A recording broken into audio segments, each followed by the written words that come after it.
Alunos, mais uma vez eu, professor Raimundo Lustosa, com vocês aqui, tratando agora do capítulo 8 sobre a Revolução Francesa e a Era Napoleônica, assunto importantíssimo para a compreensão da idade contemporânea, como alguns entendem. Nesse capítulo, vamos perceber aí o desenvolvimento de um processo que vai culminar com essa revolução e a repercussão dela para a nossa história. O texto a seguir, ele trata aí das comemorações que ocorreram na França, tendo como objeto aí comemorativo a queda da Bastilha. Então vejamos o seguinte, diz o texto: comemora-se hoje, 220 anos da Revolução Francesa. Este movimento exerceu grande influência sobre a liberdade e o respeito dos direitos humanos em todo o mundo. Seus princípios fundamentais estão hoje inscritos nas constituições de todos os países democráticos, inclusive na Constituição Federal Brasileira de 1988. Sobre o mote Liberty, Equality, Fraternity, ou seja, liberdade, igualdade, fraternidade, populares, eles tomaram em 14 de julho de 1789 a Bastilha. Então, esses ideais foram absolvidos pelos seguintes brasileiros, que inseriram na atual Constituição Federal um extenso rol de direitos e garantias individuais e coletivas, limitando aí a interferência do poder estatal na vida e dignidade do cidadão. Desde os princípios fundamentais que consagram a separação dos poderes, o artigo 1º ao 4º, passando aí pelos direitos e garantias dos cidadãos no âmbito social, político e econômico, artigos 5º ao 17, até chegarmos à proteção do meio ambiente e de nossas crianças e adolescentes, que são o futuro do país, artigos 225 a 230. Sente-se a presença da centelha revolucionária. Então perceba aí que o texto faz uma relação entre as ideias liberais aí, ou as ideias de igualdade, liberdade e fraternidade da Revolução Francesa, tendo uma influência direta aqui no Brasil, na nossa Constituição, onde os direitos humanos nela constituídos é uma garantia fundamentada aí nesse período da Revolução Francesa. Então percebo como a Revolução Francesa ela é importante, a compreensão dela, para assim a gente compreendermos cada dia mais o que se passa no nosso país, no mundo, como chegamos nessa trajetória política e econômica que vivenciamos, os direitos que estão constituídos, que a Constituição, no caso aqui do Brasil, ela tem como inspiração. Então, vejamos como foi esse processo e como chegamos até esse momento. Temos aqui algumas perguntas norteadoras. O que você sabe sobre a Revolução Francesa? Você já tem algum conhecimento prévio do que foi essa revolução? O que a imagem sugere sobre o significado da revolução para os franceses? E o texto, que informa sobre esta revolução? Já lemos. Você considerou o texto relevante? Por quê? Que importância essa revolução continua tendo para os brasileiros e demais latino-americanos? Estas e outras perguntas vocês podem, ao longo do tempo da explanação, tirar para si uma resposta, ou quem sabe você já tenha uma compreensão exata para respondê-las. Temos logo no início aqui desse capítulo, falando aí sobre o antigo regime da França. Esse slide e algum outro vai tentar situar você no contexto em que a França vivenciava, para depois inserir nesse processo da Revolução Francesa. Então, compreender os antecedentes dessa revolução. O antigo regime é aquele regime que o governo ou a política ela está na mão de um monarca absolutista. Na França ela vai perdurar por um período e vai ser destronado aí pela Revolução Francesa, que vai mudar consequentemente essa relação política. No final do século XVIII, o reino da França possuía cerca de 20 milhões de habitantes e os franceses viviam sob o antigo regime, conceito-chave para se compreender as sociedades ocidentais dos séculos XVI ao século XVIII. No aspecto econômico, essas sociedades sobreviviam basicamente da agricultura e do comércio. Então vejamos, o absolutismo, que era uma prática nesse período aí da Idade Moderna, do século XVI ao século XVIII, é uma forma politicamente de atuar em que o rei ele detém praticamente todos os poderes, por isso o nome é absolutista, e ele intervém na economia. Então, no aspecto econômico, essas sociedades elas vão sobreviver basicamente da agricultura e do comércio, e como instrumento de trabalho eram rudimentares na época, a produção agrícola ela mantinha enorme dependência das condições naturais. Então, assim, chuvas ou secas prolongadas determinavam ou induziam aí as más colheitas e facilitavam a ocorrência de fomes e epidemias. Na sociedade, ou socialmente falando, o clero e a nobreza detinham enormes privilégios e a distinção era tão ou mais importante que a riqueza. Então, o fator que diferenciava uma pessoa socialmente aí não era necessariamente se tinha dinheiro ou não, riqueza ou não, mas a classe ou o estamento em que ela nascesse, ou seja, se ela fosse da nobreza ou se ela fosse do clero, é quem tinha os melhores privilégios, ou quem tinha, na realidade, privilégios nessa sociedade. As sociedades ainda elas se caracterizavam por contrastes também entre a riqueza dos cleros e os nobres e a pobreza dos camponeses, contraste, por fim, entre a multidão de analfabetos no meio rural e os acanhados núcleos letrados das cidades, e mais, estes contrastes todos eram vistos como naturais, decorrentes da vontade divina. Então, um camponês era camponês porque Deus queria que ele fosse camponês. O rei, porque Deus determinava, né? O clero, e assim essa determinação divina, essa vontade diretiva, né, de Deus com relação a essas classes era entendida dessa forma. Então, ninguém lutaria em um determinado momento para mudar de uma situação para outra, e todos deveriam se conformar com essa situação.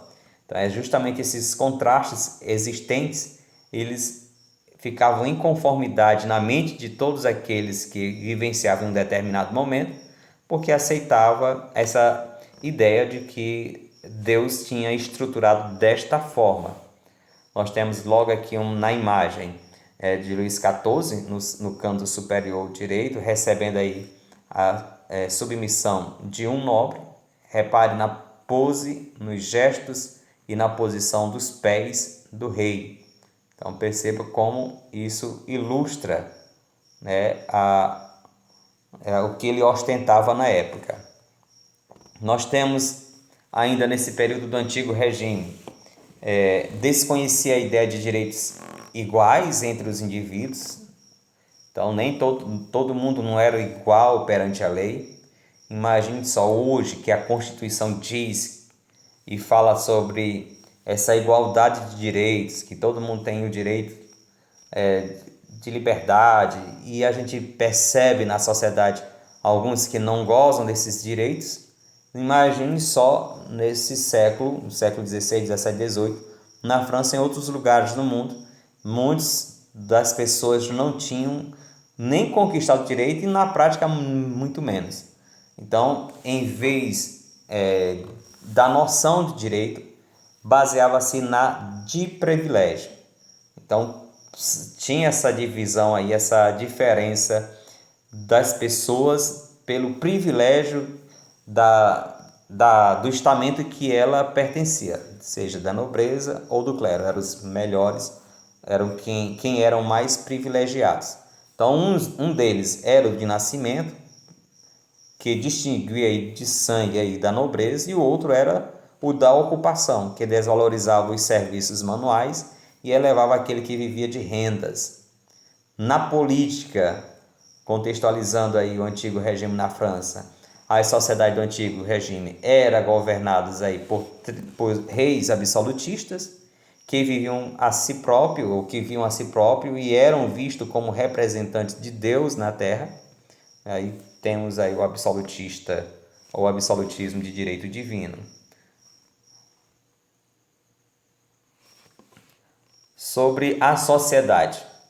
A sociedade francesa ela estava dividida em 3 ordens, como eu já mencionei anteriormente, ou estados.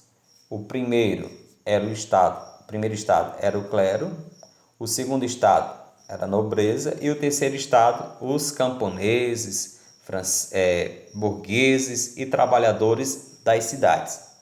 Esse primeiro estado, o clero, ele era composto de cerca de 280 mil pessoas. Então, a riqueza vinha sobretudo das terras que o clero possuía, o clero cobrava o dízimo, e o imposto nacional e taxas sobre batismos, casamentos, sepultamentos, isso movimentava o caixa da igreja.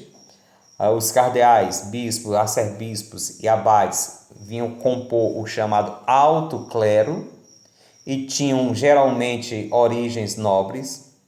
Já o baixo clero, composto aí de padres, frades e monges, era de origem pobre e viviam insatisfeito com os privilégios e os demandos do alto clero e da nobreza. Então vejamos, o primeiro estado, que é o do clero, que é o religioso, que está dentro da Igreja Católica, basicamente. Mesmo assim, ele tinha uma divisão entre o baixo clero e o alto clero. O alto clero detinham mais privilégios do que o do baixo clero. Então, a sociedade, na época, tinha essa composição do primeiro estado.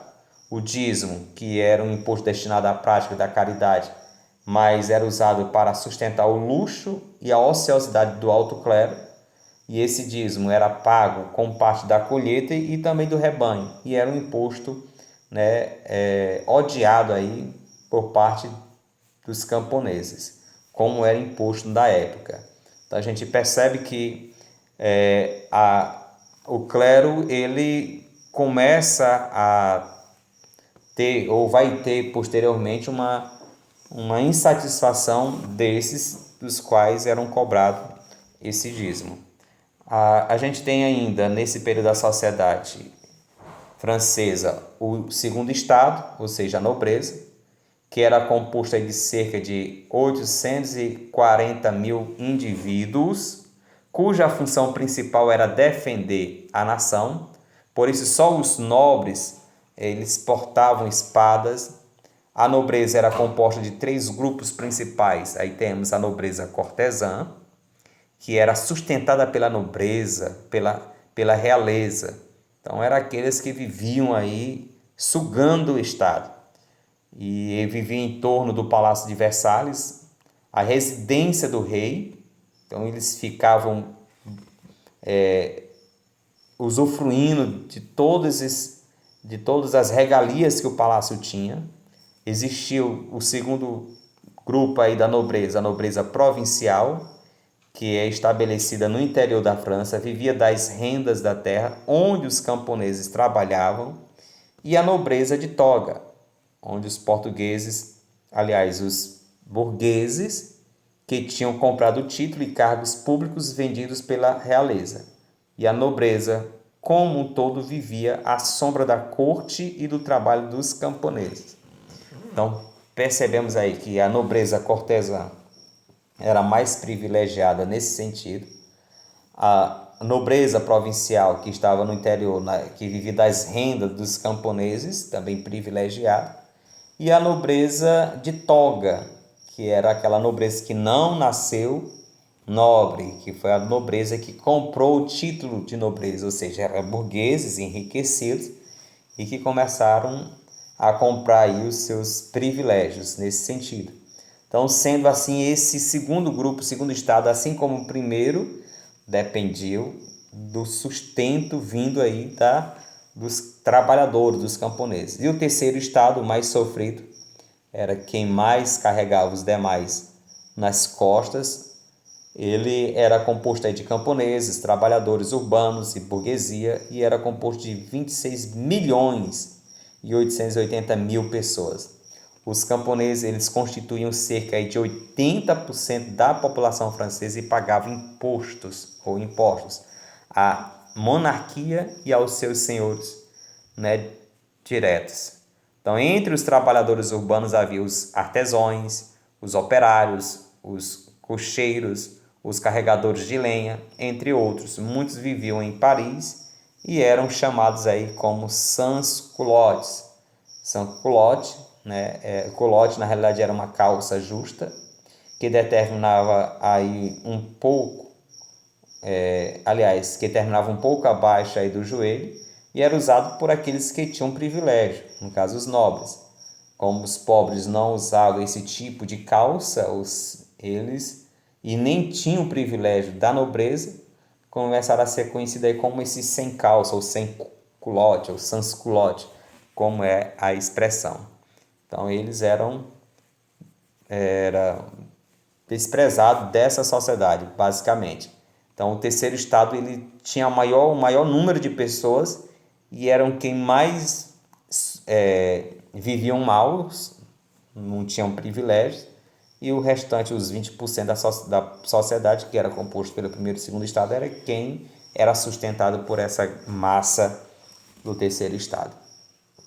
Nós temos na imagem uma representação de um sans-culottes. A burguesia francesa era formada pela alta e média burguesia, onde tínhamos aí os fabricantes, grandes comerciantes, banqueiros, agiotas e armadores, e pela pequena burguesia, compostas aí por profissionais liberais, advogados, médicos, escritores, funcionários públicos e lojistas. Então a pequena burguesia era mais influente politicamente e os membros aí do terceiro estado produziam riquezas e eram obrigados a pagar quase todos os impostos. Não possuíam qualquer privilégio. O primeiro e o segundo estado não produziam qualquer tipo de riqueza, eram isentos de quase todos os impostos, não pagavam impostos, portanto, e ocupavam altos cargos e recebiam ricas pensões, aí, onerando os cofres do Estado. Na economia e a política, na França do século XV, o capitalismo vinha se desenvolvendo a passos largos e a burguesia ganhava importância, esse grupo do terceiro estado, e prosperavam por meio aí da indústria, do empréstimo de dinheiro a juros e do comércio com o Oriente, a América e também a África. Mas o Estado absolutista francês ele representava aí um obstáculo ao desenvolvimento, aos negócios da burguesia, pois a carga de impostos encarecia os preços das mercadorias, as práticas mercantilistas impediam a livre concorrência. A produção de seda, por exemplo, era monopolizada aí por um pequeno grupo e os diferentes sistemas de pesos e medidas vinham dificultando o comércio interno. Chegava em um lugar, era uma moeda. Chegava em outro lugar, era uma outra moeda. Então não tinha um padrão monetário. Isso dificultava aí os negócios. Então, com o tempo, essa situação se agravou cada vez mais e muitas empresas terminaram falindo, gerando desemprego e fome nas cidades. Nós temos aí uma gravura de 1793, ano quarto aí da Revolução Francesa, uma senhora distribuindo pratos de comida e populares famintos. A imagem sugere a situação de penúria em que vivia o povo francês antes da Revolução. Sobre ainda esse período da política e economia, no campo, por exemplo, o desemprego também atingiu os mais pobres. Os grandes proprietários vinham introduzindo aí uma agricultura capitalista, cercavam as terras de uso comum, campos, matas e pastos, para produzir cereais em largas escalas e, consequentemente, os camponeses que delas sobreviviam ficavam sem terra e sem trabalho, em virtude da concentração das terras e dos pesados impostos cobrados no campo, a oferta de alimentos era pequena e seus preços elevados. Então, com as inundações e secas frequentes na década de 1780, os preços dos alimentos disparavam e, como estômago vazio, como diz aí, não tem ouvidos, que era o ditado popular da época da Revolução Francesa, explodiram aí as famosas jaqueríades, que eram as revoltas camponeses. Então, enquanto isso, a dívida do governo do rei Luís XIV aumentava sob o peso dos gastos que a corte e com as guerras movidas e apoiada pela monarquia francesa. Então, a França tinha que pagar todas essas despesas da guerra e também custear todos os nobres. E isso onerou muito, né, as finanças da França. Calonne, que era o ministro do rei do Luís XVI, ele chegou a propor que o clero e a nobreza agora tinha que pagar imposto. E começa agora a confusão. Mas logo a sua resposta e a sua proposta foi rejeitada no primeiro momento. Sendo que essa cobrança de imposto, ela vai estar dentro da discussão que vai acontecer posteriormente e que vai levar aí a revolução também. Então, durante aí, ou diante da gravidade da situação, o Luís XVI vai convocar os Estados Gerais, que é uma assembleia que reunia os três estados, ou seja, o clero, a nobreza e o terceiro estado, e que não eram mais consultada há mais aí de 175 anos. Então, nessa assembleia o voto era por cabeça, ou seja, se o clero e a nobreza, que eram 2 votos, se juntassem, nunca o terceiro estado teria qualquer tipo de ganho ou direito, porque sempre eles tinham a maioria. No caso, ficaria sempre aí 2 contra 1, porque o voto não era por pessoa, era por estado. Então, esse voto por cabeça foi depois exigido por esses revolucionários também. Então, assim, a nobreza e o clero, que eram os grupos de privilegiados, eles somavam sempre 2 votos contra apenas 1 voto do terceiro estado. Então, nessa Assembleia dos Estados Gerais, o terceiro estado conseguiu eleger mais deputados do que o clero e a nobreza juntos. Temos aí a quantidade de 578 vezes 561 e lançou então uma campanha em defesa aí do voto por cabeça, porque eles aí dessa forma eles ganhariam se fosse por cabeça, mas não foram atendidos. E aí começa, né, as fases da Revolução Francesa, sendo que essa Revolução Francesa ela passou por essas fases das quais está sendo colocado nesse gráfico. De 1789 vamos ter a Assembleia Nacional Constituinte. De 1791 a 1792, a Monarquia Constitucional. E de 1792 a 1794, a Convenção Nacional. E de 1994 a 1999, vai ter o Diretório. Então, são as fases aí da Revolução Francesa.